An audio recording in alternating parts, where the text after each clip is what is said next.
মায়ের জোড়াজুড়িতে 13 বছরের মারিয়াকে এক প্রকার বাধ্য হয়ে বিয়ে করলাম। বাসর ঘরে প্রবেশ করা মাত্রই মারিয়া আমাকে সালাম করেই আবার বিছানায় গিয়ে বসলো। বুঝতে পারছিলাম না কি করব।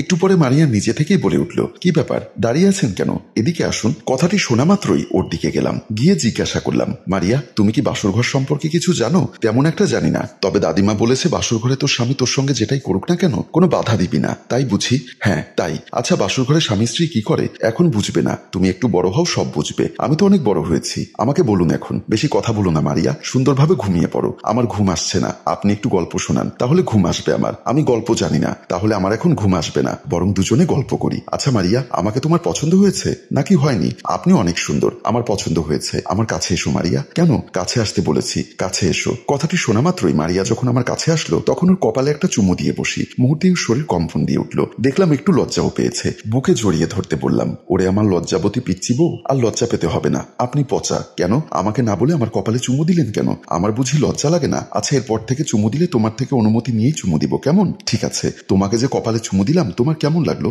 জানি না, কেমন একটা অনুভূতি হলো আমার, তবে পুরো শরীর শিউরে উঠলো। আচ্ছা আমার বুকে মাথা রেখে তুমি ঘুমাও, ঠিক আছে? কথাটি বলে মারিয়া আমাকে জড়িয়ে ধরে ঘুমিয়ে গেল। বেশ ভালোই লাগছিল আমার। এভাবেই কাটতে লাগলো আমাদের দিন। আমি তার সাথে কখনো শারীরিক সম্পর্ক করিনি, কারণ সে অনেক ছোট ছিল। এভাবেই কেটে যাচ্ছিল আমার সুখের সংসার। আজ আমি অফিসে যাওয়ার জন্য রেডি হচ্ছিলাম, রুমে দেখলাম মারিয়া নেই। মারিয়াকে ডাকতে লাগলাম, মারিয়া, এ মারিয়া, কোথায় গেলে তুমি? অনেক ডাকাডাকির পরও মারিয়াকে পাচ্ছিলাম না। আমার মা এসে বলল, সাদ্দাম তুই কি অফিসে যাচ্ছিস বাবা? হ্যাঁ মা। মারিয়া কোথায়? পাশের ফ্ল্যাটের ফাহিম এসে ওকে ছাদে ডেকে নিয়ে গেছে। মায়ের মুখে এমন কথা শুনে আমি কিছুটা অবাক হয়ে গেলাম। বললাম, সামনের বাসার পিচ্চি ছেলেটা? হ্যাঁ। ও কেন মারিয়াকে ছাদে নিয়ে যাবে? ছেলেটা মারিয়ার সমবয়সী। সেদিন দেখলাম দুজনে একই সাথে ছাদে বসে লুডু খেলছে, আজকেও হয়তো বা লুডু খেলার জন্য ডেকে নিয়ে গেছে। মা, মারিয়া ছোট হলেও সে কিন্তু এই ঘরের বউ। 8-10টা পিচ্চির মতো সে যখন তখন যেখানে সেখানে চলে যাবে আর তুমি তাতে নীরবে সমর্থন দিয়ে যাবে, বিষয়টা কেমন দেখায় না? বাবারে, মারিয়ার পুতুল খেলার বয়সে তোর সাথে ওর বিয়ে হয়ে যায়। বাচ্চা মেয়ে, এখনো সংসার সম্পর্কে অতটা বোঝে না। একটা সময় গিয়ে সব ঠিক হয়ে যাবে। এত ছোট মেয়েটাকে আমার সাথে বিয়ে দেওয়ার কি দরকার ছিল? আমার কথাটা শুনে মা একটা দীর্ঘশ্বাস ছেড়ে বলল, তোর বাবা মারা যাবার সময় কি বলেছিল তুই কি ভুলে গেছিলি? মায়ের মুখে বাবার কথা শুনে আমার বুকটা ধক করে উঠল। সেদিন বাবা হসপিটালের বেডে বড় বড় করে নিঃশ্বাস নিচ্ছিল। বাবার মুখে ছিল অক্সিজেন মাস্ক। আমাকে আর মাকে দেখে বাবা অক্সিজেন মাস্কটা খুলে ফেলে। মা বলল, এ কি সাদ্দামের বাপ, তুমি অক্সিজেন মাস্ক খুলে ফেললে কেন? আমার মনে হয় আমি আর বাঁচবো না। চলে যাবার আগেই একটা কথাই বলে যাই, বাবা সাদ্দাম, এই পৃথিবীতে তোর কাছে আমার কোনো চাওয়া নেই। একটা জিনিস চাইবো, তুই না করবি না? বলো বাবা, তুমি কি চাও আমার কাছে? তুই তো জানিস এই পৃথিবীতে আমি আর তোর ছোট বোন রাজিয়া ছাড়া আমার আর কোনো আত্মীয় স্বজন নেই। আমি অনেক কষ্ট করে রাজিয়াকে বিয়ে দিয়েছিলাম, কিন্তু আমার বোনটার পোড়া কপাল। বিয়ের বছর না পেরোতেই একটা কন্যা সন্তান আমার বোনের কোলে রেখে আমার ভগ্নিপতি মারা যায়। এতদিন আমি ওদের সংসারে হাল ধরেছি, হাজার চেষ্টা করেও আমার বোনকে ওর শ্বশুর বাড়ি থেকে আমার সংসারে আনতে পারিনি। ওর এক কথা, মেয়েকে নিয়ে ওর স্বামীর সংসারে থাকবে। ওর একটা মাত্র মেয়ে। এই মেয়েটার ভবিষ্যতের দিকে তাকিয়ে আমি একটা সিদ্ধান্ত নিয়েছি। কি সিদ্ধান্ত বাবা বলো? আমি খুব কৌতূহলী হয়ে বাবার কাছে জানতে চাইলাম। বাবা আমার হাত চেপে ধরে বলল, আমি চাই তুই তোর ফুফাতো বোন মারিয়াকে বিয়ে কর। বাবা, ও এখনো ছোট মেয়ে, ওকে কিভাবে আমি বিয়ে করব?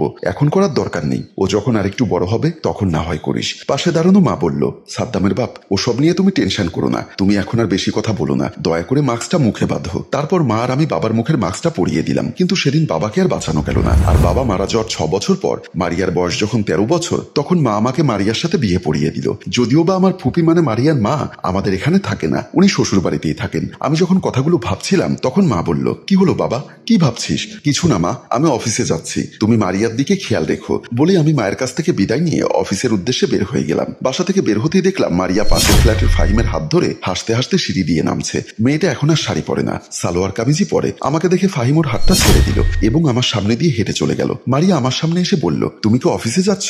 হ্যাঁ। শোনো মারিয়া, তুমি কিন্তু এবারের বউ, যখন তখন ছাদে গিয়ে লুডু খেলার অভ্যাস তোমার পরিবর্তন করতে হবে। আমার কথা শুনে মারিয়া কিছুটা মর্মাহত হলো। কি জানি কি ভেবে বলল, আপনি আমাকে মায়ের কাছে দিয়ে আসুন, আমি মায়ের কাছে চলে যাব। আমার অফিসে এখন ছুটি নেই, সামনের শুক্রবার তোমাকে তোমার মায়ের কাছে নিয়ে যাব। বলেই তাকে রুমে ঢুকিয়ে দিয়ে আমি অফিসের উদ্দেশ্যে চলে গেলাম। সেদিন রাতে আমি মারিয়া এবং মা খেতে বসেছি। আমাদের সংসারে রান্নাবান্না থেকে যাবতীয় কাজ সব মাই করে। মারিয়াকে কোনো কাজ করতে দেয় না। মায়ের এক কথা, এখন মেয়েটার স্কুলে যাওয়ার সময়, তাই ওকে কোনো কিছু ধরতে দেয় না। এমনকি ভাতটা পর্যন্ত পর্যন্ত মা প্লেটে তুলে দেয়। আমরা ভাত খাচ্ছিলাম, এমন সময় দেখলাম মারিয়া বমি করছে। বমি করতে করতে খাবারের টেবিল থেকে উঠে বেসিনের দিকে চলে গেল। তার এমন বমি করা দেখে আমি টেনশনে পড়ে গেলাম। মা আমার দিকে তাকিয়ে একটা মিষ্টি হাসি দিয়ে বলল, আলহামদুলিল্লাহ বলেই মা খাওয়া থেকে উঠে মারিয়ার দিকে চলে গেল। আমার টেনশন বেড়ে গেল। মারিয়া বমি করছে কেন? ওর কি কোনো অসুখ বিসুখ হয়েছে?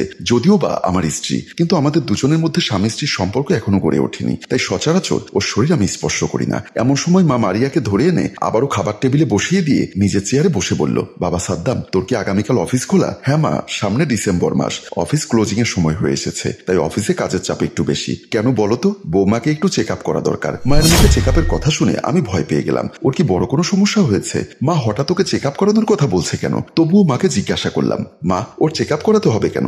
ওর কি কোনো সমস্যা হয়েছে? আমার কথা শুনে মা একটা হাসি দিয়ে বলল, বোকা ছেলে আমার, তুই কি কিছুই বুঝিস না? কি বুঝবো মা? কাল বৌমাকে নিয়ে ডাক্তারের কাছে যা, তারপর ডাক্তার সব খুলে বলবে। বলেই মা হাসতে হাসতে খাওয়া শুরু করলো। আমিও চিন্তিত মনে খেতে লাগলাম। পরদিন যথারীতি মারিয়াকে নিয়ে ডাক্তারের চেম্বারে বসে আছি। একটু আগে ডাক্তার কিছু টেস্ট দিয়েছিল, টেস্টগুলো করিয়ে ডাক্তারের চেম্বারে এসে বসে আছি। ডাক্তার সাহেব নামাজ পড়তে গেছেন, যাওয়ার সময় বলে গেছেন নামাজ পড়ে আসার সময় রিপোর্টগুলো উনি নিয়ে আসবেন।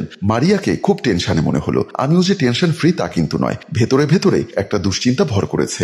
এত অল্প বয়সে মেয়েটির না কঠিন কোনো রোগ হয়ে গেল। ডাক্তারের চেম্বারে বসে যখন কথাগুলো ভাবছিলাম, তখন দেখলাম ডাক্তার সাহেব রিপোর্টগুলো নিয়ে চেম্বারে এসে ওনার চেয়ারে বসলেন। তারপর রিপোর্টগুলো খুলে উনি দেখতে লাগলেন। এক পর্যায়ে একটা হাসি দিয়ে বলল, আলহামদুলিল্লাহ সাদ্দাম সাহেব, তাড়াতাড়ি মিষ্টি নিয়ে আসুন। মায়ের মতো ডাক্তার সাহেবকেও দেখলাম হাসতে। বিষয়টা আমার বোধগম্য হচ্ছে না, তাই কৌতূহলবশত জিজ্ঞাসা করলাম, মিষ্টি আনতে হবে কেন? আরে ভাই, আপনি বাবা হতে চলেছেন, জীবনে প্রথম সন্তানের বাবা হবেন, মিষ্টি খাওয়াবেন না? ডাক্তারের মুখে এমন কথা শুনে আমার মাথায় যেন আকাশ ভেঙে পড়ল। এসব কি বলছেন ডাক্তার সাহেব? যে আমি মারিয়া অল্প বয়সী ভেবে ওর সাথে কখনো স্বামী স্ত্রীর সম্পর্ক তৈরি করিনি, সেই আমি কিভাবে বাবা হব? আমার মুখের দিকে তাকিয়ে মারিয়াও কান্না করছে। আমার চোখে মুখে অন্ধকার নেমে আসলো। স্বামী স্ত্রীর সম্পর্ক ছাড়া, দৈহিক মিলন ছাড়া একটা মেয়ে গর্ভবতী হয় কিভাবে? হ্যালো ভিউয়ার্স, আপনাদের ধারণা কি? মারিয়া গর্ভবতী হলো কিভাবে? আপনাদের ধারণাটা কি সেটা কমেন্ট বক্সে লিখে জানান, এবং এই গল্পের দ্বিতীয় পর্ব দেখতে চাইলে সেটাও কমেন্ট বক্সে লিখুন। আপনাদের মতামতকে সম্মান জানিয়ে এবং উক্ত গল্পের অধিক ভিউ হলে আমরা অবশ্যই এই গল্পের দ্বিতীয় পর্ব নিয়ে আপনাদের সামনে হাজির হব। একটা কথা মাথায় রাখবেন, গল্পের ভিউজ কম হলে আমরা সেই গল্পের দ্বিতীয় পর্ব তৈরি করতে আগ্রহ পাই না। যে গল্পে অধিক ভিউজ এবং অধিক কমেন্ট পাই, আমরা শুধুমাত্র সেই গল্পের দ্বিতীয় পর্ব নিয়েই হাজির হই। তাই উক্ত গল্পটির দ্বিতীয় পর্ব দেখতে চাইলে এক্ষুনি গল্পটি শেয়ার করে আমাদের সাথেই থাকুন। ধন্যবাদ।